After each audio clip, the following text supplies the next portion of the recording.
I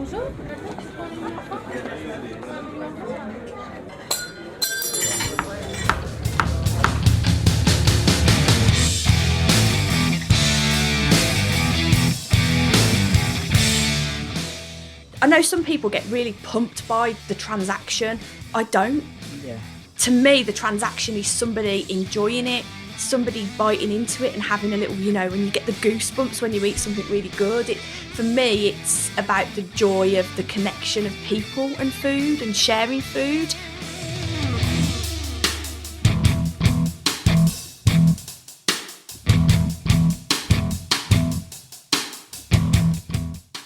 Hello everyone, welcome back to the Birmingham food podcast that is Breaking Bread. I'm your co-host Liam, my other co-host is Carl. Oh, was I supposed to say something?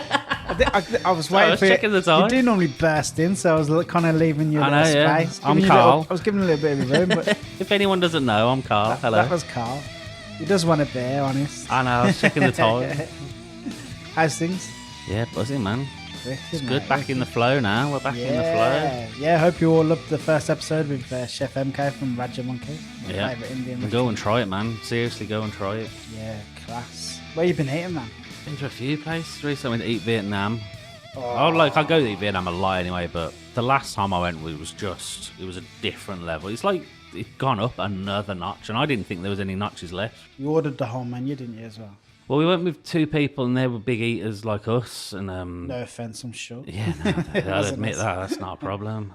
And I just like pretty much ordered one of everything. What was the standout?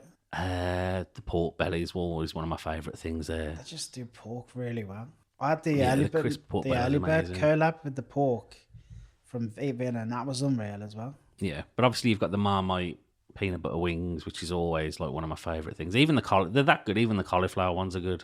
So we had a bit of both, and just everything, absolutely everything. They just smash it, man. They're so good. It's one of them places. If I ate the napkin, I'm sure it would taste nice. I'm adamant. Imagine that. It's like edible napkins. Yeah, that'd be good. Idea. Where else have I been? I've been a few places. Passing Fancies. I was there the other night. Yeah, how's Tommy getting on, man? Love you know what? It's Tommy. good. They just got in the cocktail list first year, so that's good for them. Yeah, good really space. good going, Yeah, that was. not even open a year, and they've made like the top 50 places for a drink. How's that work? Someone has to nominate them or something, doesn't it? Yeah, I think you have to have nominations, and then someone from the company tries all of them and then rates them. I don't know how it works too much, but it's a big achievement. Yeah, they're that so modest. good. They probably play it down as well, but they're fantastic. It's a very original place. Yeah. If you get sat at the counter as well, it's perfect. I went to church on a Sunday. Yeah, you did, man. You did. It looked awesome. No mass though. I just went for Sunday dinner. It was banging. Yeah, the food there is good, but your roast looked absolutely phenomenal. They're getting a bit of name for themselves for roast dinners, I think. Like it was quite busy there, and they said that we just missed the rush because I went a bit later because I wanted to have a few drinks around town and stuff. But mate, pork belly, incredible. Oh, the starter pork terrine. It was like layers of like black pudding, pork, yeah, that looked good. I want to know more about this lamb Scotch egg. Yeah, though. lamb Scotch egg was banging. You know, it never occurred to me that you could do it with lamb. Spicy lamb kind of around the outside. It was lovely, yeah. Oh man, I haven't had dinner yet. Come on. I know, I'm starving as well. But yeah, and then obviously roast dinner was just massive, like you want really on a Sunday, you know. Bang it all in. Vegetables were unbelievable. Meat was perfect. Yeah, it looked good. Loved the church, man. Yeah, glad to see it busy now as well. Yeah, it's one of them places that deserves to be good. And the people, like, obviously it's the people behind Tiger Bites Pig and the massive list of places that they've got now. It's funny because even, you know, chatting to people at work and then they're not like massive foodies, but some of them are like, some of the older boys were like, oh, you know, the church years ago, you couldn't get in. It was packed if it's the same owners. And I said, well, it's kind of the same owners, but it's the same chef. Oh, we'll have to go back there for a look, you know. Well, it's one of them, man. Like, the Guinness is good. That's a good start for me. As long as the Guinness is good. Food good, Guinness good, nice pub. I've got no other request. It's not the lamp good though, is it? Nah, it's not. It's nowhere near the lamp. Have we even mentioned the lamp on the podcast? I don't know if we have, you know. Like, because this is like, people are going off about it now, about this Guinness, but we've been like, we're going like 20 years ago to this. How old are we? Yeah, over 20 years ago we were going there. And it looks the same. It's the same people. The Guinness is the same. It's just the best Guinness you can get The in lamp's this country. funny though, because it's like a secret society that everyone knows about. Nobody talks about. You know, you put a picture up of it, and everyone messages you saying, "How's Eddie? How's the lamp? It's brilliant." But then you meet someone that like, oh, I love Guinness, and you're like, have you been to the Lamp? And they're like, no. I'm like, you need to fucking go. yeah. Golly, oh. It's one of them places when you're drinking the Guinness, it feels like a different drink. Like it's that good. You're like, I can't believe it's like no one's taking this seriously and putting this amount of effort in, because it's phenomenal. It's cash only, by the way. So if you do go, there's no cash point by it. So bring your cash. Don't ask us how you get there. It's in the middle of nowhere in Digbeth. It's basically like if you're at the White Swan and come out the front door and just go straight for about 10 minutes, you'll bump into it, sort of. Kind of, hopefully. Yeah. You'll find it. Yeah, but go. Take all your money, get a Jameson's or a Paddy's or an Irish Mist on the side, because it's a good combo with whiskey and a Guinness. Yeah. But yeah, it's phenomenal. Good to get a shout out for the lamp in there. I'm happy about that. Yeah, that's nice, man. So today's episode, yeah, that's the only other place I did go. I went a couple of weekends ago to Lil's Parlour, which, if you don't know what Lil's Parlour is, it's not as dodgy as it sounds. yeah. You're about to find all about Lil's Parlour. Yeah, you're about to hear all about, and you will want to get to Lil's Parlour. I mean, but this is a great podcast as well. Like, yeah, she is fantastic. I mean, I don't know, I haven't got the words to describe how brilliant what she does. It's a community interests company. It's kind of like a charity. It is pretty much a charity. Yeah, it is. Yeah, it's helping people. That's so it's pay as you feel, basically. So basically, she believes everyone deserves a treat day. Not everyone can afford it, especially with the cost of living and how everything is at the minute. It's ridiculous. So if you bring the kiddie winks in and maybe you struggle to pay the whatever suggested amount is, it's all what's that word? Anonymous. Yeah, it's done like on a so no one machine, can see how, so you don't no know how one much sees you pay. how You much pay on an paying. app when you're in there, so Yeah. she doesn't know if you've paid or not. And Nobody working there knows how much you've paid. my advice is, if you can go in there, the food's great, but if you can, overpay, because you'll be helping someone that can't afford. I mean, we sit in here and we're quite lucky. We can afford to go out and buy food and do all this stuff. But there's people that genuinely, they've got kids or they want to treat themselves and they can't go and buy a nice cookie or a bit of brownie or something like that. So if you go in overpay, that person then gets it, you know what I mean? And if you can't even do that, like you can't get all the way over to West Heath, it's not your side of town, that's fine. Just see what she does on social media, go follow her, just share what she does. She's always posting about it. It's a great way of supporting these businesses who you might not be able to support financially or get physically to the shop.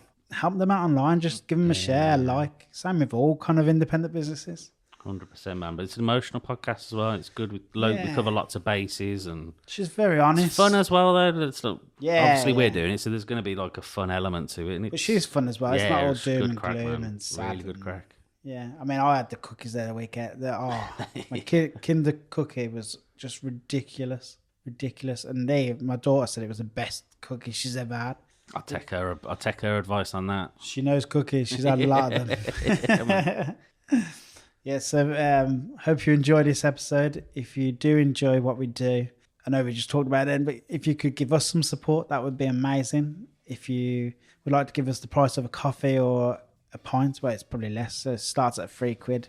You can go to the link in the show notes and go and donate to us there. Obviously, if you can't do that, that's perfectly fine. How about just going and telling someone at work about our brilliant podcast, and maybe they'll listen, and that will give us a boost as well. So. Yeah, of course it does. We don't get paid. This is our own time. This is a hobby for us that we love doing. So any money we get goes back into this. Yeah, and all the support you give us, we love that as well. That really fuels us to go and shout the message about how bloody brilliant Birmingham is. Yeah, of course it is. So enjoy this episode, and ladies and gentlemen, Lucy from Lil's Parlour.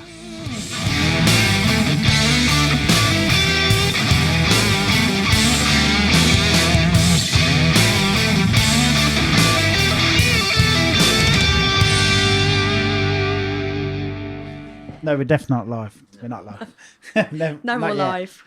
Not yet. Have you ever done a podcast live? No. No, I've done live radio, not radio, live not podcast. How was that?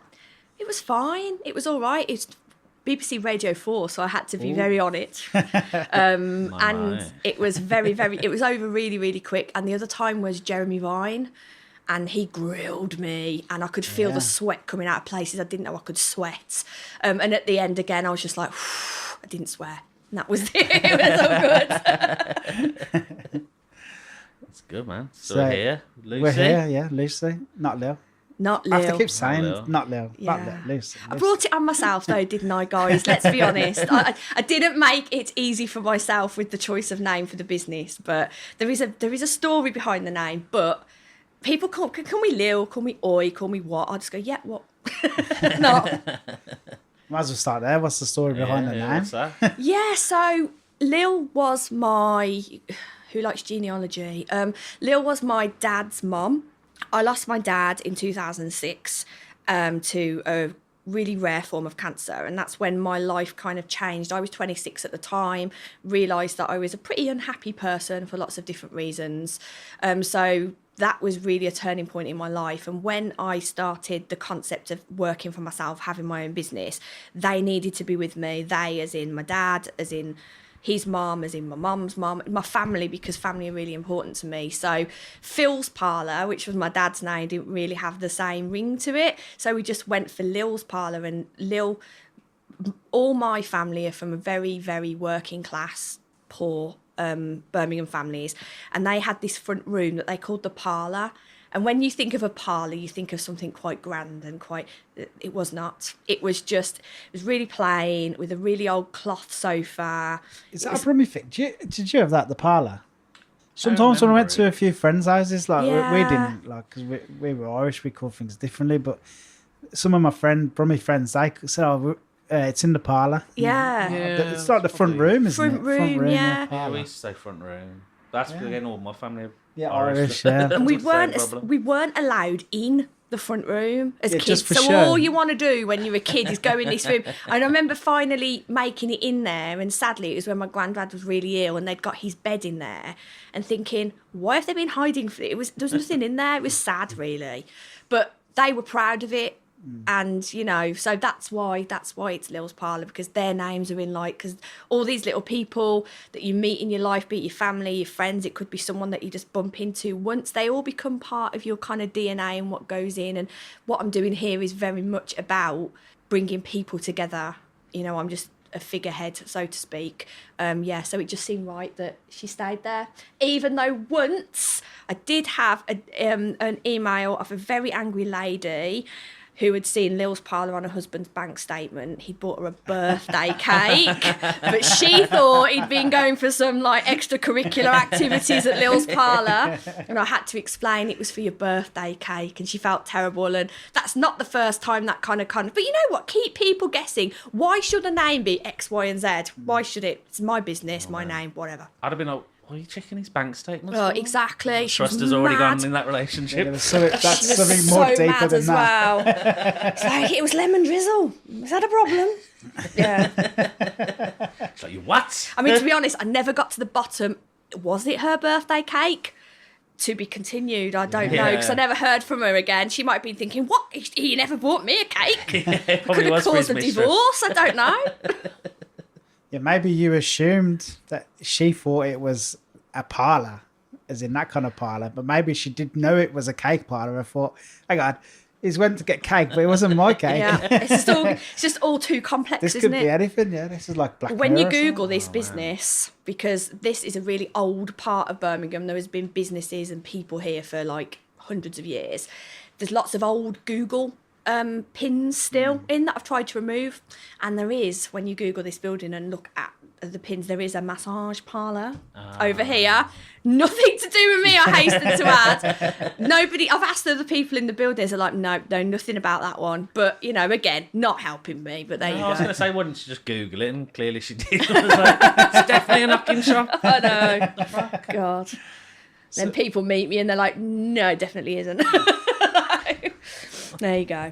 So before 2006, what did you do for work? So I'm pretty old now. Like, it really makes me feel ill when I think that 1993 was 20 years ago, and I'm like, what? Pardon? It's awful, isn't it? You know what was awful the other day? 30 years ago. Sorry. What? Oh no, I can't deal. Sorry to break this to you. Yeah, so I was brought up in a family where I was always, for some reason, signposted to be the first grandchild that went to university. And that was how my life was dictated. So I was a really high achiever at school. I got really good grades. I went and did my A-levels. I got really good grades. I went to university. Then I realised that academia really wasn't for me. What did you study? I did history, economic and social history. So I've always been interested in kind of social movements and just the history of that. And then when I graduated from uni, my wonderful brain, that we could talk about later, decided to have what I believe they called a nervous breakdown back in 2001. So I actually spent a couple of years after I graduated from uni doing pretty much nothing, lying in the bed in my parents' spare room, just rotting away, really, to be honest. And then I dabbled with all sorts of jobs. I used to sign up with agencies. I've been a PA, I've worked in airports, I've worked in all sorts of places, but I could just never settle. I didn't enjoy going to work for another person. I've got family who are teachers, and these two words always used to be nibbled at me: teacher or solicitor, teacher, solicitor. They used to be a really good teacher or solicitor. So I thought, right, I'm going to go back to uni. I did my PGCE, came out as a fully qualified teacher, and I did that for 10 years. And then while I was teaching, I just surprise, surprise, hated it, and started doing my own thing for my mental health, really, because I could feel that I was on a trajectory towards kind of doom again. And so I started baking and taking stuff in, and people were like, this is really good, bring more. Then I did the whole Bake Off thing where I was a standby contestant on Bake Off. And when I came out of that process, I thought, you know what, now or never, you've got to jump off the cliff. And at the time where I was working, we're doing, it's not called redundancy, it's called severance. It's essentially when they need to get rid of as many people as possible. And I put myself forward for that, and they didn't give it me, because when you're teaching, you're graded, and I was a grade 1 teacher, which doesn't necessarily mean anything. So they didn't want me to go, so I had to fight for that severance. And then the money that I got from that severance started this business, and then it's all snowballed from there. So yeah, we laugh in my family. What job haven't I done? I've done everything from being a cleaner. I've cleaned caravans. And I think life experience is really important, because what I'm doing here now, I would never expect anyone that works for me to do anything that I wouldn't do myself. I'll put my hand down the toilet, I'll clean stick up off the floor, I'll do all that stuff as well. And it's just, I think having a lot of work experience, maybe not as much as me, is a way to keep you grounded, really. I don't regret it. Put my hand at anything, me. Except massage parlours. I agree. You get one life. I really, really admire people. When I speak to people and they say, "Oh, I've been a teacher for 45 years," my jaw drops, because I just think, I admire you so much. I admire your tenacity. I admire the fact you've bought yourself a house and you've got this lovely life, and it's all so normal, but I'd hate it. So that's the kind of mindset that I have to fight with all the time, this kind of what you're supposed to do to make society think you're great, and what I can cope with, which is usually the polar opposite of what people think you should do, but that's fine. Yeah, I think that's changed. Like, anyway, the whole job for life thing. I mean, I used to work on the railway, and I was told, "Oh, job for life. This is job for life." Got made redundant. They used to say about teaching. I mean, I think 2/3 of teachers that qualify leave within the first 3 years now. Teaching was always, it was a solid job. You're going to get a mortgage. It's going to be great. You're going to be doing it till you retire with a good pension. It's not even the same with that now, and I know a lot of people that are still teaching and they're looking at leaving, or they've got side hustles. I hate that word. I can't believe I just said that. But they're doing something else to kind of look about getting out of the profession. And I do, and I think also COVID has made people realise that life can be very short, that we don't have to be living in this box that we've been taught for many years is the way it goes. And yeah. I've got a favourite quote, but I wish I should really learn who said it, but it's like, you only have 2 lives. Your second life begins when you realise you only have one.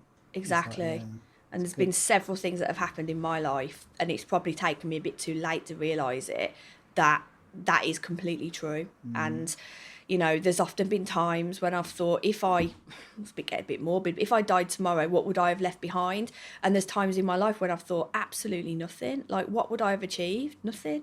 And that, to me, just didn't fit very well, because I've got such a lot to say and a lot to do, and yeah, plough on. So you're happy now? That's good, yeah?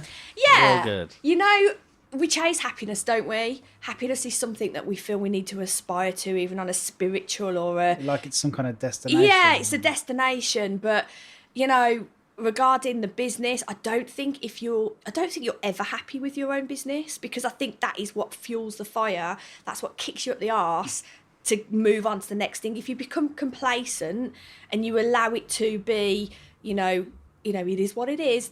It's you've got to move with it. You've got to constantly be pushing for something better, have things to work towards. Otherwise, I think, yeah. So I'll never, regarding the business, I don't think I'll ever be happy, because that's what inspires me. But home life, yeah, I've always been very happy in my home. I'm lucky. I think it's a state of mind. You got to work on it every single day. It's not something, right, that's it, I'm happy now. And that's exactly. that forever. Yeah, it's not an easy thing. Is it? Every single day you've got to work It could be hour and by happy. hour. Something could really upset you at 10 o'clock in the morning, which is going to send your day spiralling into, I hate everything, by 5 o'clock.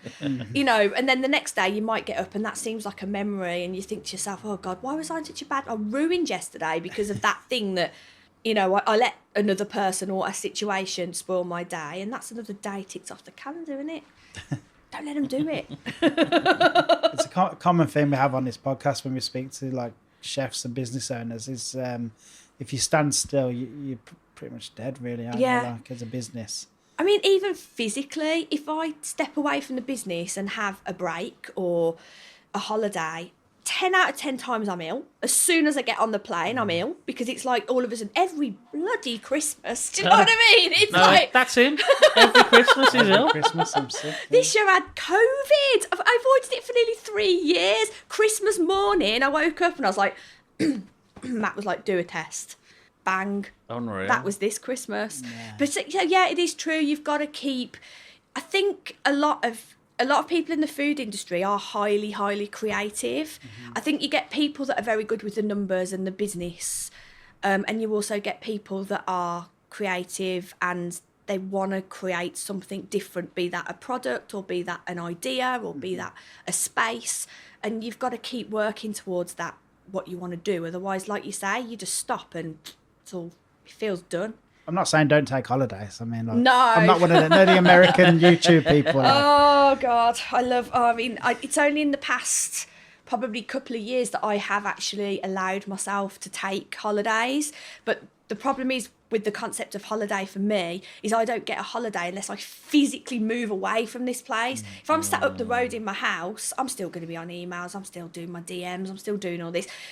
If I go to, I don't know, Japan, I wish. I can't do that on a completely different time zone. I have to trust the people that I've left this place in the hands of, and that's when I have an actual break. But I would nearly bet my life that after a few days of chilling, you'd be like, an idea would just come into your head about, oh, I could do this. Every time, down, every time I come back off a holiday, I've got a little book that I write ideas in, and that's when it gets filled up. So it goes to show you can't pour from an empty cup, so you can work and work and work and work. You're not going to get anything new or anything inspirational, and travel inspires me massively. You always see something when you're travelling that you think, oh, I've never heard of that, or that tastes amazing, or what's that spice, what's that ingredients that you can bring back and kind of play with. Yeah, that's what I mean. Like, downtime's really important to creativity, 100%. I think. It is. So we kind of got here fast, but you said you used your redundancy or severance money to get to here. What year was that?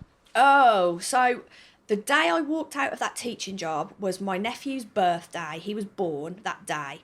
And I thought to myself, that's it, I've made my decision. I'm not having this kid grow up with me being this twisted, bitter, unhappy auntie. So he was one of the reasons. So that was exactly 7 years ago, February. Exactly 7 years ago that I walked out.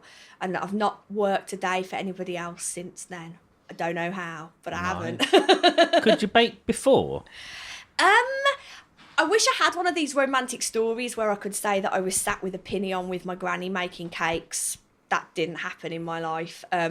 Both my parents really worked. They were always at work. So must have been born with like a food obsession. They used to leave us, oh, sorry mum, I'm telling the tales. They used to leave us on our own quite young. I think these days you wouldn't get away with it. They used to say, don't answer the door if anyone knocks. Yeah, I used to get the same thing. Because they had to go to work, you know? But that's when I used to go in the kitchen and think, what can... I remember them coming home, my dad would be like, what have you bloody done? And there was stuff everywhere. And I remember the first time I tried to make sponge sugar, I was watching James Martin, and we're going back like James Martin, baby James Martin, and he'd been doing sponge sugar, and I thought, right, I'm going to go in the kitchen and do that. My dad came home from work and it was everywhere. It was hanging off the ceiling. It was in the dog's fur. It was everywhere. And I think that at that time, that's when I've always loved food and making food, and baking is just so therapeutic because it's quite scientific. I enjoy baking because it's scientific, but I also really enjoy pushing the boundaries with the science in baking, and that's what keeps me moving. So a lot of people watch me bake and they go, you never look at a recipe, and I'm like, yeah, but it's all in here. Or on this particular day, I just take a risk, and if it works, brilliant. If it doesn't, it goes in the bin or gets blended up and rolled into something else. But no, I've had no classical training. I've never stepped foot in a professional kitchen in my life until Alex Claridge invited me to help them with a corporate pop-up they were doing. That's the first time, imagine that, first time you've ever stepped into a professional kitchen, and you've got Alex there, and you've got Andy Lowenslow there, and you've got me walking in looking like, and oh my God, I was so embarrassed stroke overwhelmed. I didn't know what to do with myself. But because I'd watched so much MasterChef and Great British Chefs and everything else I've binge on all my life, I thought, I know how to behave in this kitchen. Got to keep it very clean and tidy. And Chloe from Verbena had messaged me. I went, Chloe, you're going to have to help me. You've got the training. What do I do? She's like, take your own knives. Make sure you're really well presented. Keep your station clean. Don't speak until you're spoken to. And I was like, I got this. And it was brilliant. I loved it. So, yeah. And, but in fairness, Andy and Alex would be great to work they're great. with. Yeah. Well, I'd never met them. So I was like, there's these Birmingham, in my mind, celebrities, because everyone that cooks food, in my eyes, is a celebrity. That could be someone down the road that's making samosas in a paper bag. They have got my heart. So when I meet them, I'm like, oh, you make really good food. Like, to us, they are our celebrities. Someone's like, he's not on telly. I'm like, I'd be less bothered if he was on telly. Yeah. Like, he's a celebrity to me. Like, people fanboy over like footballers and stuff. yeah, We fanboy over chefs.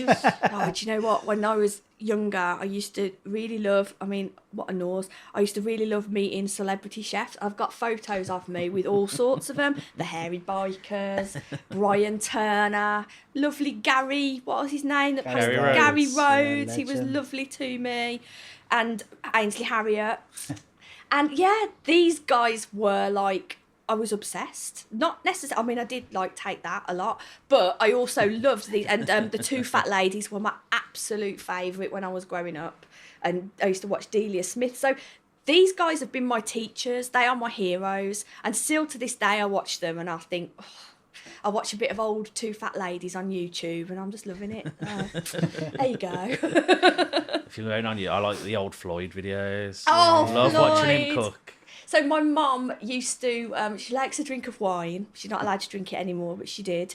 And my dad worked nights and my mum didn't really like us going to bed too early because she felt lonely. So she used to let us watch EastEnders and Floyd. And I was well up for that. And then as time went on, she'd let us stay up a little bit later and I'd be like, is it Ready, Steady, Cook? Used to be on about 8 o'clock, didn't it? Used to let me watch that as well. Before I knew it, was up till midnight watching the Carlton Food Network. But, so yeah, Floyd's brilliant, amazing. I don't know how the man managed to focus because he's so wasted most of the time. But... Yeah, that's me on a Sunday. If I'm cooking a roast dinner, that's it. The wine comes out and I start. Well, you've got to put it in the gravy, so you may as well It's gotta drink go it. somewhere. You've got to know it's a good wine to go into a good gravy, so I understand. 7 years ago, you started. Did you have the shop from 7 years ago? No, God, this shop has been a journey. So started off from a kitchen at home, and then I thought I can't do this anymore because it was just working from home's not for everyone, is it? And it certainly wasn't for me. So then I got a few days a week in a shared kitchen in a community centre. And then I know Dawn from Painted Lady Tattoo next door. And she said, there's a building coming up. I'm giving up my second studio. Do you want it? And I said, Dawn, I won't be able to afford it. Like, it's not going to happen. She says, trust me, I'll make sure you can afford it. So I owe Dawn a massive debt of gratitude for actually getting me in this building. I remember shutting the door behind me and thinking, Jesus, what have you done, Lucy? And we've done loads of work to it. I think I moved in here 2018. When I first moved in, it was always going to be basically a dark kitchen, because at that point I was still majoritively serving cafes, restaurants, bars, some really well-known ones actually, but my name was never on the goods. So I have to say to people, you've probably ate my stuff, but you just don't know about it. And then obviously COVID hit at a time when I was just looking to open up a little bit to the public, and I thought, wrong timing. COVID was mental because everyone was stuck in with nothing to do except eat, myself included. So, I was just here day in, day out, just brownies. I got sick to the sight of brownies. I can't look at another brownie in my life. Still, to this day, I hate making them because I've PTSD. And yeah, after kind of the COVID thing, the postal stuff that was so popular dropped off a cliff. So the whole time of running this business has been peaks and troughs of feast and famine, really. And I'd say the worst famine of all came after COVID, and I thought, I've got to close. I just cannot do this anymore. And didn't realise at the time, but I was actually quite unwell in myself, but I was just carrying on because, like I said, you don't take holidays, just doing what you can. I actually found out I had sepsis caused by my gallbladder, so I ended up as an emergency in the hospital. Don't remember anything else. When I came round, they told me that it had been really touch and go regarding me actually surviving. God. And that's when I thought, right, this has all got to change now. I'm sick of everything. I'm sick of the business. Don't like running a business.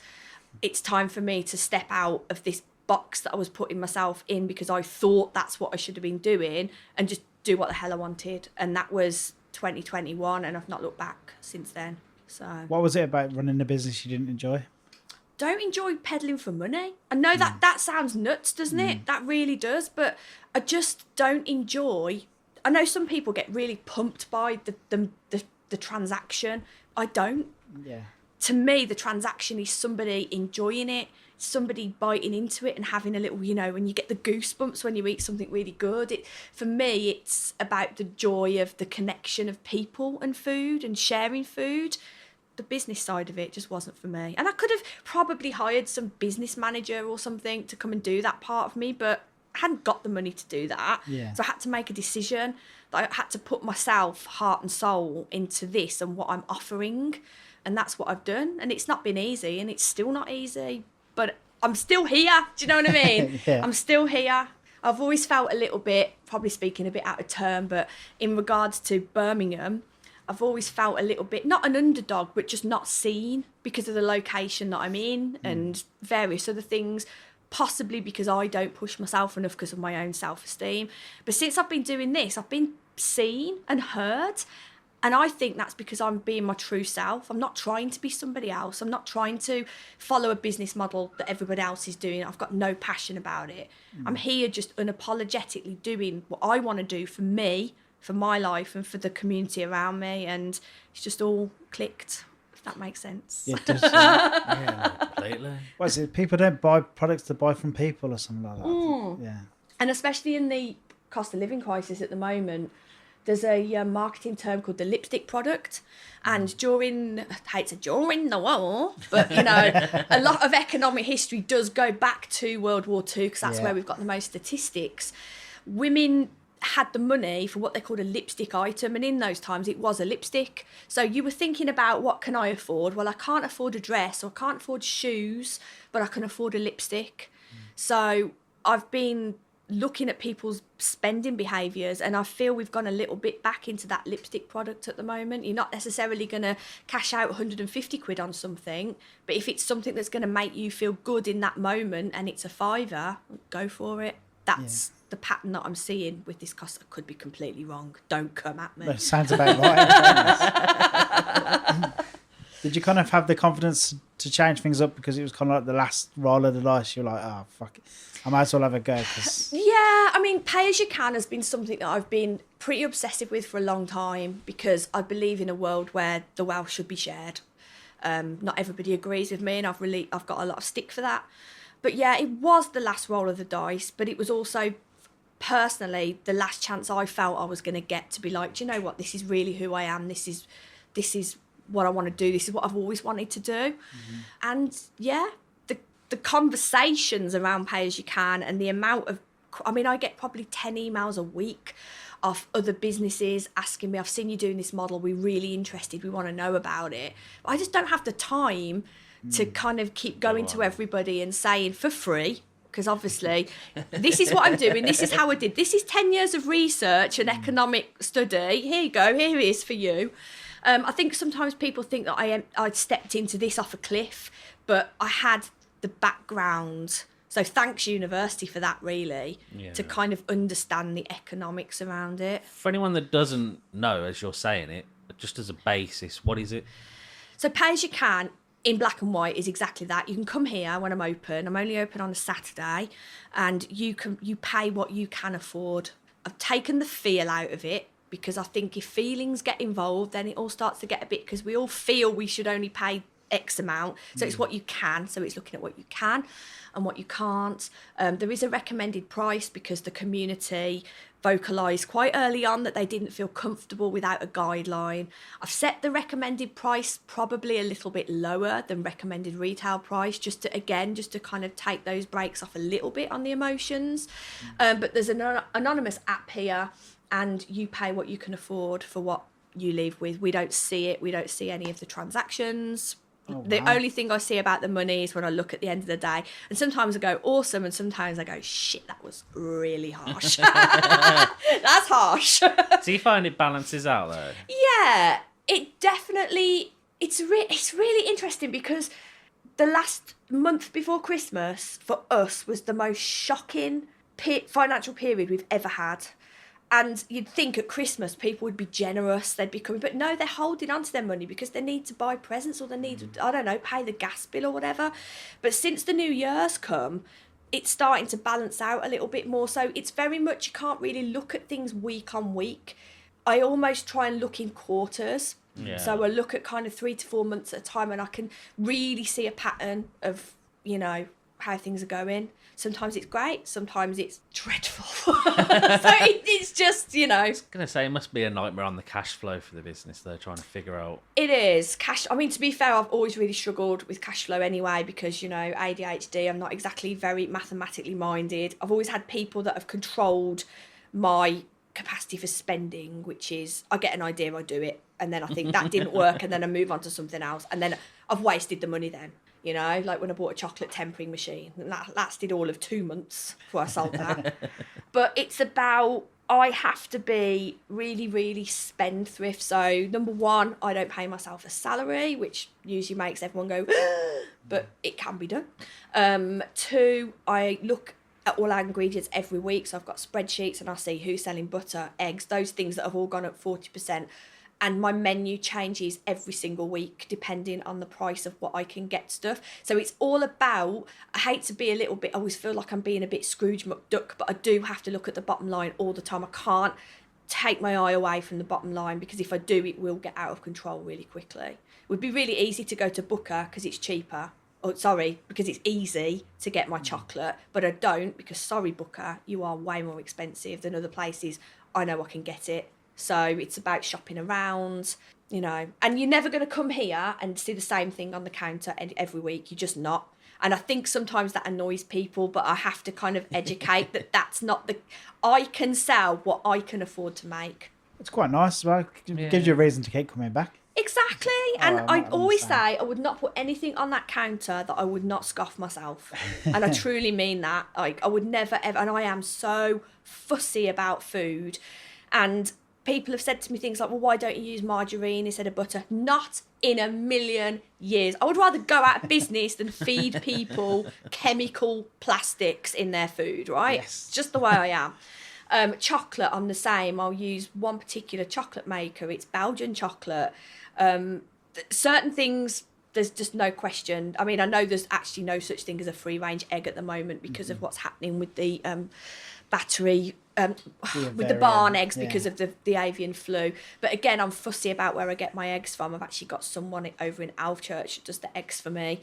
And obviously the price on those fluctuates. Just found someone actually, a really exciting butter manufacturer, but they're down south somewhere, so I'm going to reach out to them. So I'm always looking. And, you know, a butter can really change the taste of a brownie or a blondie, really can. And, you know, sometimes I might even do something like throw in goat's butter, give it a kind of, you know, cheesecakey vibe in the blondie. But these are all kind of the things I do behind the scenes to keep my brain awake, really. You said you don't take a salary, and you said, but it works. How does that work? So I think sometimes people think I'm like this princess that is doing this as like a little project, like, oh, look at me with mummy and daddy's money or whatever. There's none of that. We live in a very small house where, thanks to a fantastic landlord, we've got very reasonable rent. My husband works all the hours God sends at Bonehead, but he loves it, so that's not a problem. So Matt covers our base needs, so he covers rent, bills, car, all that stuff that I really should be contributing to, but I don't. And then obviously I'm here most of the time, so my kind of needs regarding a cup of tea or a sandwich of a lunchtime, this place provides that. So, you know, I do things I hate about not having a salary. The biggest thing I hate actually is not being able to support other small businesses. Like, in the past, I've always been really active in going to markets, in going to local restaurants. I can't do that anymore, and I kind of hate that. So when I see new openings, we'd have been there, and now it's like, I'm just going to have to pretend I know what it tastes like, sort of thing. Why wouldn't you give yourself a salary? I don't think anyone would begrudge you that. Like. Because at the moment, it's more important for this place to survive than for me to take a salary. Yeah. That's the bottom line. Like, we are often working on margins that would make people screw their face up. I don't have savings. I've got in fact, I'll be honest with you, I spent my last personal savings last week because we had a very unexpected bill come in on this building, and me and Matt, we scraped everything together to keep this place, because this place is not just about cakes. It's not just about coming in and getting baked goods. It's way more than that. And the feedback we get about how important it is and the other services we provide for people, it just makes sense for me at the moment. And I can take a salary if I want. The salary I can take as a director of a CIC is really quite handsome, but I can't do that until there's some money in the bank to do that. Bottom line. Yeah, I would just ask because, you know, sometimes there's a weird stigma with charities. Like, people think, oh, they shouldn't get paid, they're doing charity. But if that person's a salesman, for instance, and they're making an extra few thousand for that charity, then they deserve their salary. Well, I employ 2 people, and they're both paid above the I can't think what it's called. Living wage. Yeah. They're paid quite significantly over the living wage, both of them, and they are providing for a family with that. One of them has been able to come off a benefit because of that. So the provision that I'm providing for those 2 families as well is more important to me than me being able to go and scoff myself a burger down at Herbert's Yard. I'd love to be able to go and do that, don't get me wrong, but the fact that family are being supported by not only what we're doing, but by the customers that come in and pay for the goods is more important than a burger to me. And I know I'm a bit weird, but that's just who I am. That's not weird. That's amazing. Absolutely amazing. Commendable, isn't it? Jesus. Massively. Was there any part of you that was worried at the very beginning when you first started? You thought, oh, everyone's just going to come in, ransack the place and pay like £1 for like honestly, £30 worth I of don't stuff. know how, but I got these viral videos on TikTok. I mean, I'm way too old for TikTok, and it scared the living shit out of me because the comments that come through were nearly all like that. What if someone comes in and pays 1p? What if... And just comment after comment after comment. And obviously I did worry about that, but I also know myself as a very rounded human being, physically and mentally. If I went into a pay-as-you-can shop, I would pay as I can.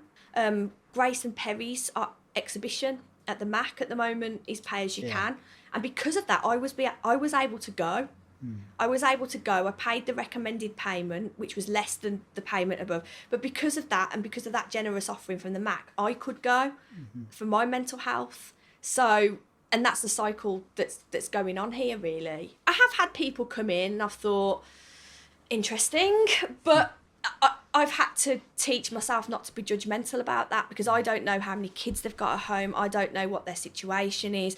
I don't know if they drive a Mercedes or they're on Shanksy's pony. I don't know. I don't know the circumstances around these people. Yeah. And it's not for me to judge. And if I did, I wouldn't be able to run this business model, I don't think. I think it's human. It's a really horrible part of human nature where everyone just assumes the worst. Like it's like when you see somebody at the traffic lights looking for spare change.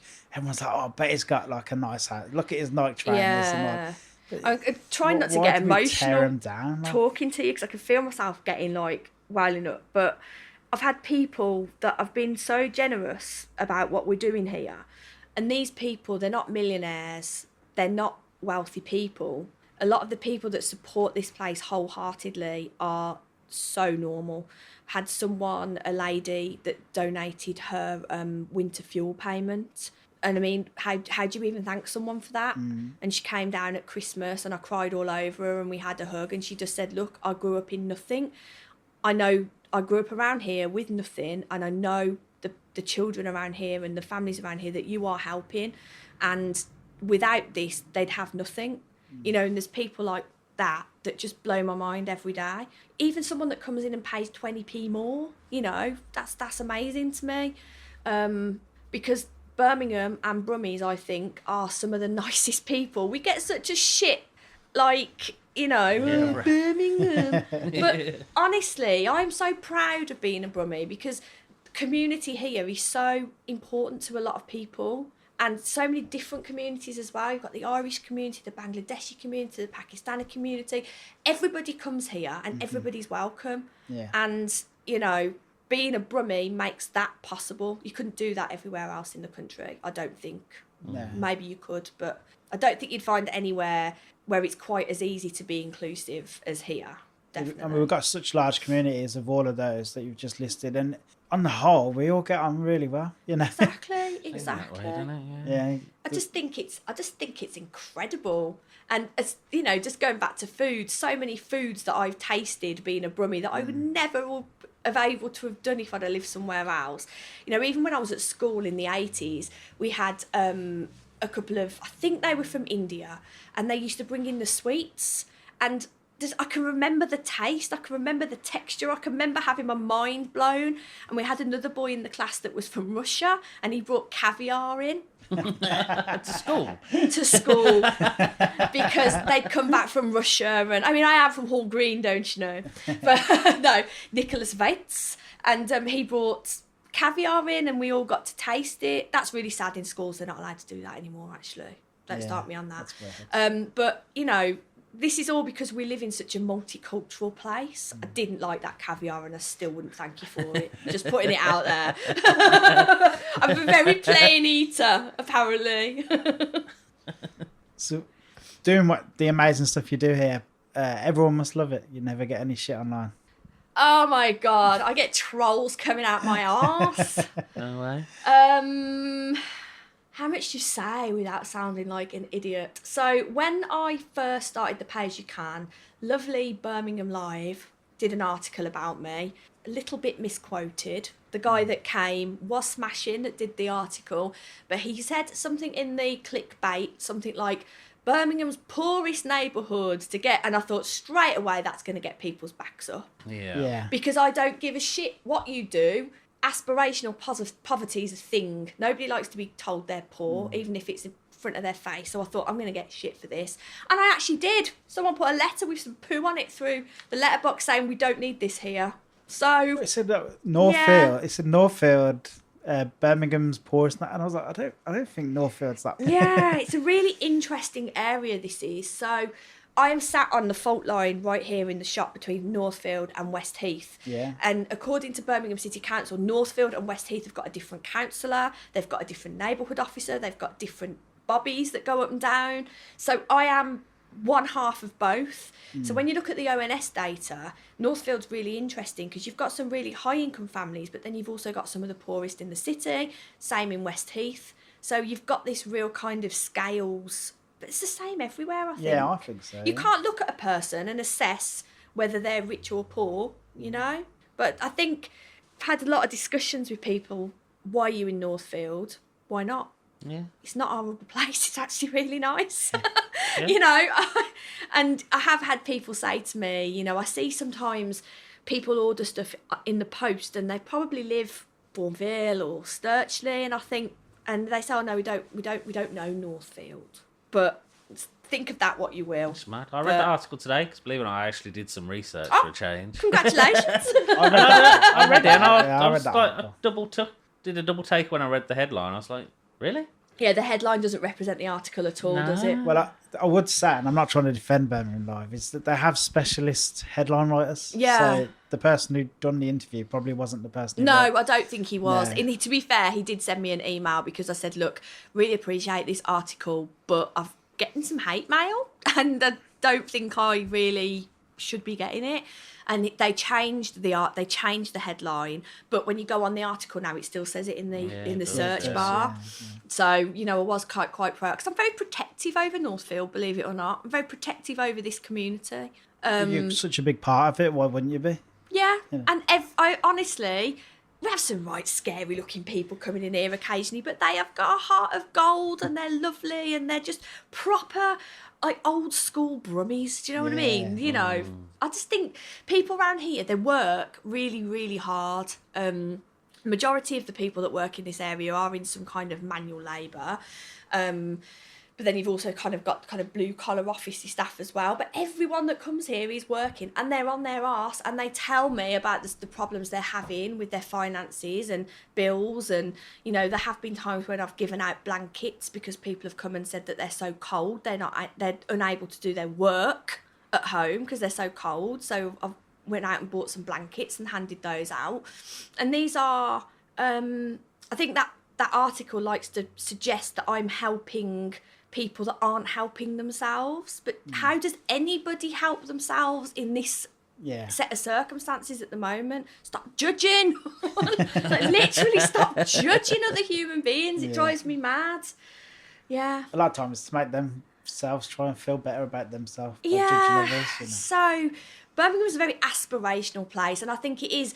I think it's almost started as a bit of a joke, but it's maybe got serious in people's mind. Like you see that meme going around where you've got different areas on, and one's giving the snooty look to the other one, and it starts as a bit of a joke, but then actually it becomes quite serious, and you know, it's just we're just all Brummies, really. All got the River Ray running under our feet somewhere. So, on a more positive note, you've done a few TV appearances. Oh, yes. I don't know why. Where did that come from? I think that started with the viral TikTok. So the power of TikTok is ridiculous. So I think, somebody in the Metro saw a TikTok and did an article about me in the Metro. And then somebody from the BBC saw the article in the Metro, probably sat on the tube on the way to work, and it kind of... So I've done quite a lot of radio, I've done quite a lot of TV, I've done quite a lot of live TV. Just talking about this, really, because I think it blows people's minds a little bit.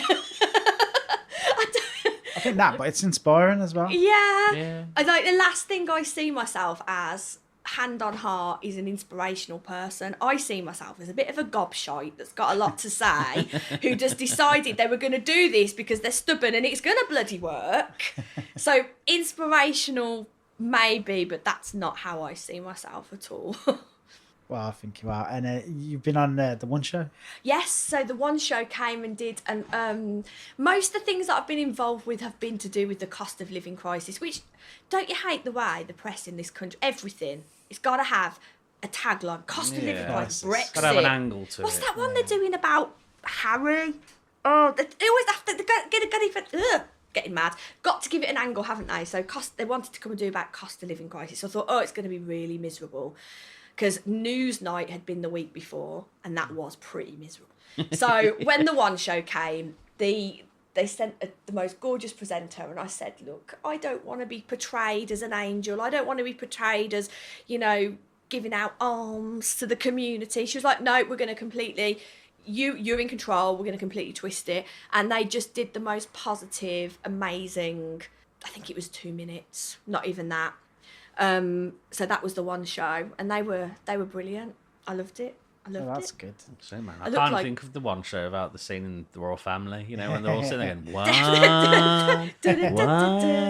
And I was like, then on the night it was on, I was really excited because Lauren Laverne was hosting it, and I was obsessed with Kaniki, her band. Yeah. And when I saw Lauren Laverne, and then she messaged me saying, oh, I saw, you know, it was brilliant what you're doing. I was like, oh my God, Lauren Laverne, I can't cope. Like, the original punker has messaged me. So, yeah, the one show was brilliant. And Steph's packed lunch was amazing as well. Just the vibe of that show is incredible. It's really youthful and really funky, and they've got a live audience, and it makes you feel... And I looked at the guy doing the chefing, I was well jealous. I was like, do you know what? I would love to do that. I would just love one opportunity in my life to go and do a cooking show, you know? Flip some pancakes on live TV, make a few innuendos, just once. Just do it on TikTok. This is good, It's the mate. chef off. It's one of the... Isn't the fella that won Bake Off or came to the final of Bake Off? John Waite is on it occasionally, and then they've got another... I mean, I'm rubbish with names. These, you know, they say as you get older, you forget names, and that's what I'm like. I'm like, yeah, that Italian guy, he's possibly Greek, I don't know. He's lovely. He was on it the day what's his name? It doesn't matter anyway, but he was on it. But John Waite wasn't there, unfortunately. Would have been a bit awkward because the year when I was stand-up by for for Bake Off, he won it. So I'd have been looking at my competition dead in the eye, like, why didn't you cut your finger? Could have been me. Yeah. How's things today here now? After you said it's after Christmas has picked up. It's been the last couple of months has been a roller coaster. I mean, I know we're only in February, but we also know that January has 950 days. Yeah. So during January, we had a couple of incidences with bills going up here where I had to take a very hard look at finances and make a decision whether or not we were going to carry on. We've decided we're going to give it another 6 months. And it was almost like as soon as I made that decision, people started to come back through the door, but I hadn't actually said anything. It was really weird. Like people just knew. Like. Yeah. Yeah. And I think sometimes Christmas people are so focused on providing for their families and providing what they do for, you know, what you're supposed to do at Christmas, that maybe they were just not coming. I don't know, but it's been weird. The last few weeks have been absolutely amazing, and I've had Adam Carver come, Fat Butcher, who's a drag queen that I just like absolutely I'm in love with. So when he walked through the door, I was like, oh gosh, I don't know what to do. So Adam came down, and Stage Door Johnny came down as well. I don't know if you've seen him on TikTok. He's got something like 1.4 million followers. Wow. But he's a burlesque ringmaster kind of performer, someone that I admire so much, because one of the things that I get, which I don't know why it is, but it just is, this is a really safe space for members of the queer community, and I've always aspired for it to be that, and it's just kind of organically happened. So for Johnny and Adam to come, people that I admire so much and the work they do in their own community, and they have a lot of views, I was just floored, to be honest. And yeah, it's amazing. But every single person that comes through this door is greeted in the same way as Adam or Johnny or anyone else, because anybody that's made the effort to get out of bed in their pajamas and come here, because that does happen quite a lot, is just everything to me. You must get a lot of repeat customers every week. Yeah, it's like, so I've got summer gang and winter gang. So in winter, it's all baked goods. We don't have the ice cream machine on at all. And that's when winter gang they've got their dug in, they come in. And then when we put the ice cream back on, summer gang kind of float back in with the kids for the ice creams. And that's nice, really, because we see them and they've grown like a foot. And I'm like, oh, you came last summer, didn't you? You know, and they've gone up a year in school and they come back. And then we get the people that are kind of all year rounders that come in as well. So yeah, but I am absolutely so grateful for everybody that comes in, because I know it's a hard location to get to. I know it's not on any main drags. I know there's, you know, like say if you went to Sturchley or Moseley, you could kind of, it's like a 3-hitter. You could go here, there and somewhere else. I appreciate you can't do that here, unless you're going to go to the chip shop next door, which is really nice. It looked nice. I've seen that on the way in. Yeah, nice Yeah, it's chips. busy, wasn't it? Tell you what though, there's one down the road, Witchell Lane chip shop. Oh, very passionate about chips. Anthony is Greek Cypriot, I think, and he does a pork gyros. So, and he marinates it all himself on the skewer. Only does it Thursday, Friday, and Saturday. Not a week goes by that I'm not dribbling at the thought of going down there for pork gyros. And he does it in the really fluffy flatbread with a few chips in it, and they make their own tzatziki from scratch. And the tzatziki is a chef's kiss. Sorry, totally going off on a tangent, because if you start talking about chips, I'm off. But yeah, chips next door are lovely, but Witchell Lane are just like, they've been there 40 years. Wow. And they still put a poster on the wall telling you what potato they've got in. So back in the day, if my dad saw they got new potatoes in, like, no, we're not going to come here, I don't like the news, I like the olds. And I never really understood what he was talking about.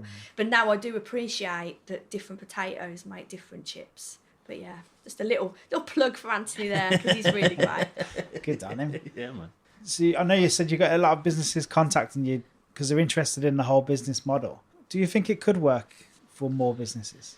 I think you've got to be brave. I think, Alex has done it at Wilderness. Yeah, He's done yes, Pay yeah. As You Can, Yeah, because he's that done is actually why we kind of started talking in the first place, because he reached out. He's so good at bringing people together and collaboration. So I'm going to be quite honest, if Alex is listening to this, I wouldn't have reached out to him, because my imposter syndrome, not a chance, you know. So when he reached out to me to say, you know, really love what you're doing, we're going to go do a little bit more Pay As You Can at Wilderness. So they've done it, and we had the very frank discussion about things that work and things that don't work, and we both had the same conclusions, really. I've had quite a lot of hairdressers contact me.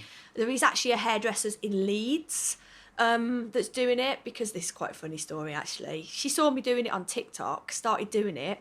She was on the Jeremy Vine show talking about Pay As You Can just before me. And she said, oh, yeah, there was a bakery I saw on TikTok, didn't mention my name. Then I came on next. I reached out to her on Instagram, and I said, oh. And she was like, oh, yeah, it was you. I couldn't think what you were called. And I was like, Great. Yeah, so I've had a couple of hairdressers, a couple of websites reached out to me, because Pay As You Can's quite easy online, because you haven't got that face-to-face transaction, you know. But I've been asked a lot of times, would I do my baked goods online, Pay As You Can? And the answer is a big flat no, because that is when you would see advantages being taken, I think. Because I dabbled with it a little bit, and it was actually quite shocking. Let's say nobody paid above the minimum. So that, to me, was a very small micro experiment. I suppose if you're making the effort to come to the shop. Yeah, and a what we do here is, reason there. it's not about, it is about the cake, but people come here and they tell their life stories, and I tell them my life story for the millionth time, and we'll sit on the sofa and have a cup of tea. A lot of hugging goes on here, a lot of I've had women that have had babies, and now they're coming in with the baby and talking about motherhood, single dads coming in and talking about their experiences. People just come in here and open up. I don't know why, but they just Because do. of you. I never shut up. Oh God, it's run. Yeah, so this place, and what I'm looking to do in the future is I'm looking for some, unfortunately, it does all come down to pounds, shillings and pence, doesn't it?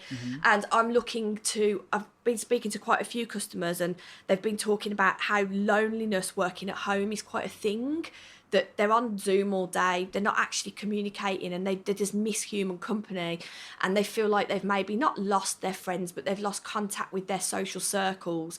So we've said that we might set up like a small kind of friendship circle here once a week, so invite a local food business in to like do some food for us, just have a chat, maybe even a silly quiz, I don't know, but just provide a space for people to come and communicate on a human level instead of across the but again, that's money, because this is where I'm stupid. I would do that. I'll be just like, oh, by the way, come along next week and I'll get Sturchley dumplings in to make you all these dumplings. And I'll be thinking, where's the 200 quid going to come from, Lucy? Oh, put it on your credit card, it'll be fine, they'll enjoy it.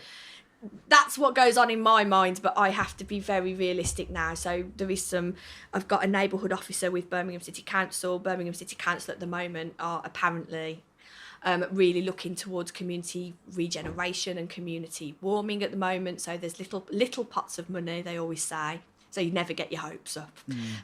So looking towards doing something like that. Have you had anyone or any business reach out to try and like support you? You don't have to name them, it's fine. There's somebody. There's a business in.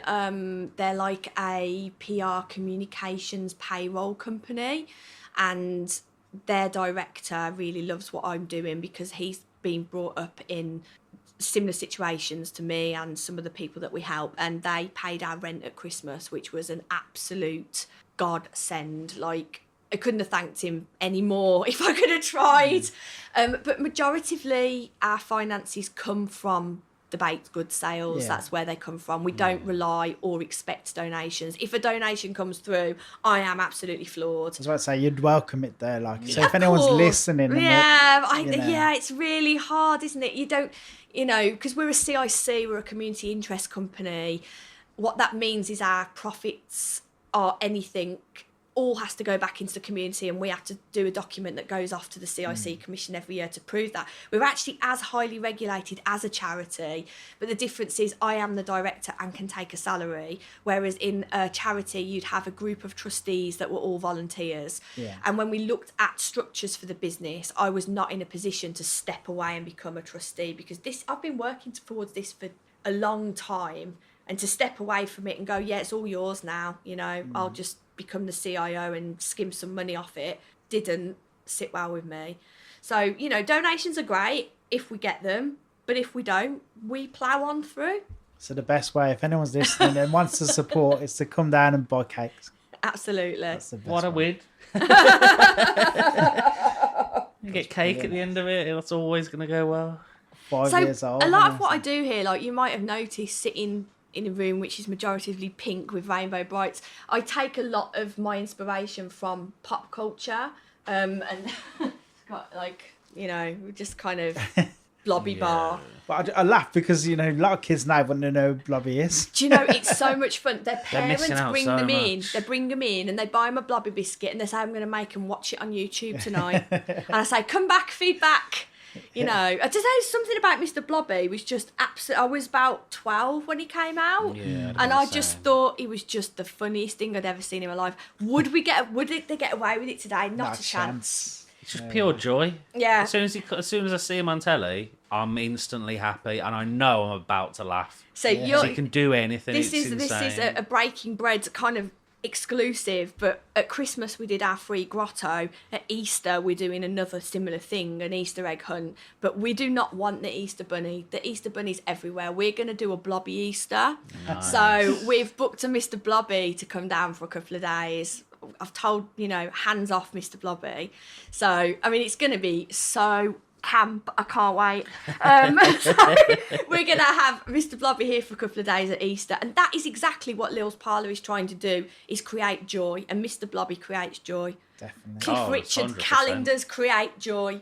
Whatever brings you joy, take it at this time. Just take it. As long as it's legal, take it. Yeah. Would that be something people have to book onto? Or? No, Mr. Blobby, I think, is just going to be, it's niche. So I'm not sure what the take-off. I can guarantee it'll probably be mostly people over 25 that turn up to that one. But it's just joy, isn't it? So it won't be a book on, no. I'll just put an announcement on our Instagram when it's going to be, and you want to come, and I promise he won't kick anyone in the shins. I've had to tell the person that's doing Mr. Blobby, I know it's really cool to act like Mr. Blobby, but it's 2023 now. Yeah, I don't know. He's got to throw a table of something.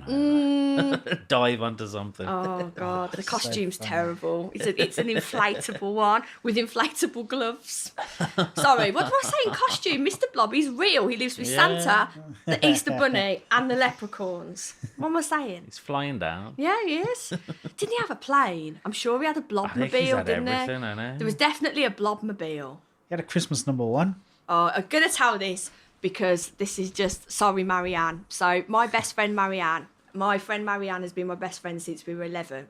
Marianne she has a manual wheelchair. and we did her wheelchair with her permission as the Blobmobile. So all through like year 7 and 8, there was a sort of poor Marianne. What are we like? I bet she hated it. I bet she really did not. I bet she was like, what are they doing to me? But we were obsessed with Mr. Blobby. It's all over our books, everything. Yeah, I should have a tattoo of him really, but Yeah, why not? why not? It's a good idea. Joy. My next one. Get it. I want to see the evidence. Is there any chance of you expanding and doing more Lil's Parlours all over Birmingham? Or That would be amazing, but with expansion comes business rates. So looking at the practicality. So I've got a van. And the idea with the van is to get the van to as many areas as possible. Van went really well. People crowdfunded for it. It was amazing. We got the van, and then Birmingham City Council stepped in and went, where's your street food trading licence? And I was like, but we're going to be going in like private car parks. And they said, no. £5,000 street food licence. So actually that is, again, another exclusive why Audrey is in her little compound, and I'm having to look very seriously at whether it's a viable option or not, is because they want a lot of money off me. So essentially they're asking for a licence for me to be able to go and give food to the most poor areas of Birmingham. Jesus. There you go. is that £5,000 a year or just? Yeah, but Yeah. you can pay it quarterly. They're very helpful.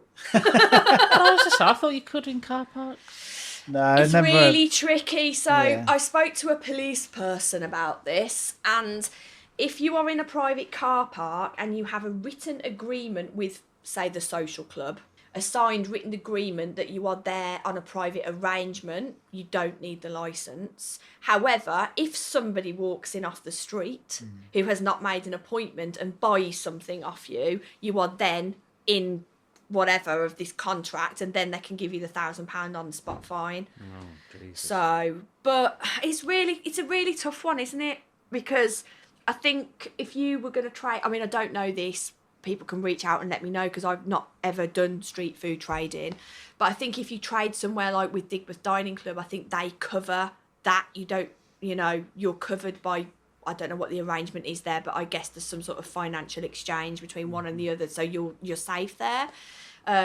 Ice cream trucks and stuff are supposed to have these licenses. I don't believe for 1 minute that a lot of them do. Nah. But I'm just too much of a goody two shoes, because if I got copped, Yeah. but with the street licenses as well, say I wanted to go to Wales, I'd need to get one with Cymru, and then if I wanted to go to Lancashire, but Birmingham and London are the most expensive licenses in the UK. They're about £5 in Wales for a week, whereas here It's it's ridiculous. supply and demand. I Isn't think it? they'd look at the case by case basis. Wouldn't Yeah, Have you you haven't spoke to NCAS? Do you know, I am a National- member of NCAS actually. It'd definitely be always worth forget about speaking them. to Alan and Mark. Yeah. They're really cool. We've had They them on the really podcast. helped me last week with a legal problem. Yeah. I just rang them and I said, look, I desperately need to speak to a solicitor that deals with something quite specialist. And within 10 minutes, they got me on the phone to someone. So that membership is worth every single penny. Oh, And that book, Yeah. the Bible, it's just, I look forward to it coming. It's a nice, fresh smelling folder. But yeah, NCAS are brilliant and they're such nice people. And Birmingham, Yeah. Brums. Yeah. Yeah, it's definitely worth chatting to them though about that. Yeah. If you haven't already, Just sometimes feel, and I think I've heard on your podcast, it's like whenever you run a business, you tend to come up just one thing after another, like, do another wall. And then you kind of go running again, like, oh, another wall hits you in the face. And it's been a bit like that with the van, but I'll get there. It's not going anywhere. It's beautiful. Went out for a ride in it today, because I have to get the battery every week to kind of make sure it keeps going. course. It's so Yeah, nice. yeah. It's so beautiful and so unusual, because it's not a normal, literally just lift the boot up, serve out the boot. We don't need anything special. We've got a little hand washing sink all set up and everything. It's all ready to go. It's just politics, isn't it? As usual. It's ridiculous. It's mad, isn't it? Ridiculous. Was there anything else you want to talk about? No, not really. Just want to thank you for having me on. I do appreciate it, because like I was saying, I often feel as if a little bit unheard, but that's probably my fault, not anybody else's. Because when you've got your head in what you're doing, the time to network and, it's just not there for me. So No, well, I do thanks for coming appreciate on. you coming. You know, we've been trying to get you on. We were talking about getting you on for ages, and then it just never gets around to. But No, it's been about a year, hasn't it? We're like massive fans of what you do. Oh, like, thank you. And you're welcome anytime for a blobby bar or a cliff bar. You know what? Whatever you want. In the summer, I'm coming up with my daughter. Oh yeah, do. Yeah. God, they love. So you're team summer, are you? Yeah. Ice cream machine. It's funny, I didn't realise this is where you were. When I thought it was like middle of Northfield, and I was worried about No. parking. But I pass here all the time. I didn't realise. We can it actually was there. hire this space for £100 English. Bring a party of people in and eat as much ice cream as you like for an hour. Bargain, but you would be broke. No, I wouldn't. Nobody's I'd pay my money on that. Nobody's finished a tank yet. So there you go. There's a challenge for you. I reckon I'll get a good I'm go. setting it here. I've come in and there's been gentlemen, always men, green around the gills, sat on that sofa like, I'm done. I tried, but I'm done. So I talk again, but that would be me as well. Yeah. because it's not, you can get different types of soft serve, but the soft serve that we use here is not just out of a carton. It's made from double cream and it's really, really Proper rich. stuff. So, you know, it is, and the machine we've got doesn't put any air in either. So, you know, when you get the ice cream, it all goes down your arm because it's just air. Yeah, it so you've got vanishes. solid soft serve here, and it destroys people. So you're very welcome to come and see how many. Give it a go. Have you ever been to Ireland? I haven't. I would love to. That every petrol station does soft serve, and it's like you Oh. just said, like it's as solid as anything. Like, it's Nice. so nice. And you have green sauce in Ireland, don't you? Green sauce, yeah. Yeah, I know that because about that. last summer somebody said, "Oh, we've been looking for some green sauce," and I said, "What's it taste like?" And they said lime, so I got some. And they came back every week. They're like, "Thank you for getting green sauce." So we do green sauce Green here now. Awesome. Any population. But even like every news agent does it. Everything. Oh, it's nice. weird. Like it's just a normal thing. Never have dessert in a restaurant. You just go, I'll just go down the shop and get Nice. get a 99. That's what they call it. Sounds 99. good. Get a cone. Take me there. Solid. I've lured you into a false sense of of security. security. Yeah, because we do Carl's questions just to finish you things go. off with a little bit of fun. Oh, that's all right. Nothing You've heard serious. quite- You that's probably heard Super them. easy. You probably know the answers already. I bet you I Should know don't. the answer. Yeah, your I question. bet you I don't. What's your favourite movie? Oh God, This Is England.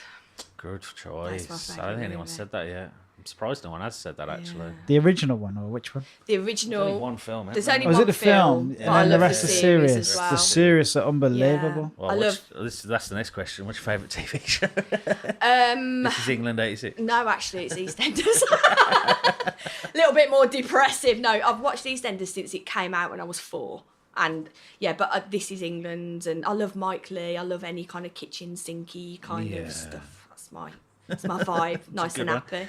What's your favourite band? Oh, this is where I've become so uncool. It's unbelievable. You know what? This is probably not even ironic, but probably from everything that I've had in my life, it would be the Beatles. Probably kind Oh, of that's a mid. good. I thought you were going to say Beatles. really bad. I love the Beatles. No. I'm just trying to think who has inspired me the most. Are you and going to be it's like, definitely... top loader? No. The Kid table would have Rock. gone over like, right, I'm fucking off. Kid Rock. I watched the Pamela Rock. Anderson thing last night. I forgot she married him. I was Oh, like, my yeah. God, she married Kid Yeah. Rock as well. Wow. What's your favourite big fast food chain? McDonald's. Didn't even have to think about that. Yeah, I think What'd you that's the order? majority, innit? I have a chicken sandwich with extra onions, large fries, strawberry milkshake, and an apple pie. So I didn't even have to think about that either. I collect McDonald's toys. So the 80s and nice. 90s McDonald's toys. And yeah, I'm a big Remember the fan. Transformer ones? Amazing. They were class, weren't they? They're the ones I've got in there. I've got the fries, the nuggets, and the I think I love McDonald's so much because when I was a kid, boy, was it a treat. Yeah, You went to Yeah. McDonald's on King's Heath High Street, you Yeah. were winning. And it was Yeah. like once a year, if that. My daughter gets it if I'm just can't be Oh. asked to go into Yeah, the my kitchen niece now. and nephew get 2 a week. He has 9 nuggets now, he's only 7. That's a going rate for 7-year-olds. I'm like, I had a Happy Meal until I was 15 and I was happy about it. It's my side dish now, nuggets. 20 nuggets. The Yeah. cheese Yeah. and garlic bites for me at the moment, side dish. Oh, nice. Do you have a book you'd recommend for baking? You put me on the spot because I'm going to be able to... There's a book by, not Raymond Blanc, his father. Oh, Michelle Roux. No. Michelle Roux. Raymond Blanc's dad. I thought you said Michelle Roux. No, it is Michelle Roux's dad. It is Michelle Roux's dad. What's Raymond's still listening to this. His dad wrote a book about pastry. Yeah, I've got that. I thought you were going to say that. Yeah, that's the book I would recommend. He done pastry, eggs, and pasta, I think. Exactly, yeah, and it's really basic. And if you ever, it's where I learnt to make rough puff pastry, and also it's a bit. There's a book that was Mrs. Beaton's Victorian cookery books, really good as well. And also, if ever you're in a charity shop and you see something like the O-level guide to cookery, it's really old-fashioned, but it'll tell you how to make a roux, a soup, a sauce, really basic stuff, but really good for someone that wants to learn how to cook, really, because they're the books I had. Yeah, I'm mad for charity shop cookbooks. Yeah, It's the best place for cookery is a for fantastic book for really, from everything from making a little scone into bread loaves. It's really good. Awesome. I'm not going to ask that. He can't read his own writing. No, the question stood out. The one that I'm not allowed to ask anyone. What's your favourite theme tune to a TV show? Favourite? I'm not going to say Mr. Blobby. The original Grange Hill. Awesome. Because when for my 30th birthday, my husband is a bit of a kind of amateur-y DJ, but he wouldn't like me saying amateur, he's really good at it, made me like a mix of all 80s theme tunes, all to the same kind of underbelly of Grange Hill, and it was brilliant. Oh, nice. Oh, yeah, we had Geordie Racer and Pigeon Street and all of them. Yeah, so Grange Hill. There you go, I'm glad I asked now. I'm bringing this question back, man. Why did we get rid of it? I laughed you out of it, because I think the story is funny, because I think Carl wrote it when he got home drunk one night and then forgot that he'd wrote it, and then like when he was doing his questions, he was like, I bet that's if you're working with someone that's quite serious, I imagine that could curveball them a little bit. It did, I think that's when I first asked it. yeah. Which is why it didn't get asked again, maybe. You got to live your life as a laugh, really. Well, that's what the questions are. They're just a bit of fun. Exactly. Might as well. I'm impressed on my McDonald's. I'm going to go and show you some of them. Are we finished? No. Do you know what I was going to say? See you later. I've only just realised. I'm going to show you my McDonald's toys. Are you bringing the podcast back, or? My podcast, She's a Very Greedy Girl, was something that I attempted to do, loved it, hated editing it, because I had to keep listening to myself. Believe it or not, don't actually want to hear that. So now I just do a Patreon-only version, which is on my Patreon channel, and I think we've got like a couple of episodes on there. But the Patreon is for like the real fans, like you're just going to listen to me going on and on, for a couple of quid a month. But I'm very thankful to those people. I'll put the link in. Yeah. People can subscribe to that. You guys should get one. I've just done the Oh yeah, you set something up anyway. buy me coffee, but I don't really like coffee, it. yeah. I didn't realise that it was like a $5 minimum. I was like, Yeah. that's a bit steep, man. I don't know. See, if I'd these are the chuck a questions I have to go through this pay as you can every single day. Like, what's the extensive? Because I do subscribe to some, like Blind Boy, I subscribe to his Patreon. Yeah. I'd listen to his thing every week religiously, so I'm like, it is worth a $5, But like, Patreon starts at £1 or $1, I think, a month, which works out about 76p. But I like the coffee thing because you could just do a one-off. So if you just thought, if you've ever listened to us and thought, I'd like to buy them lads a coffee, let's get them a coffee and chuck us £3. Like £3 feels better than a five. $5 is like, I don't know if I'm just tight. No, I'm with you. I think when you're creative, it is very difficult to put a price on your own work. Yeah. You'll often find that people find a lot more value in what you're doing than what you see yourself. I've definitely found that, because I didn't think anyone would become a patron of me, and they did. So That's I've got 19 now. It's exciting, but there's like £2 a month. So. Still, they're brilliant. £32 we don't get a month. Awesome. Brilliant. Thank you, Lucy. Thank you very much. You can show us the toys now.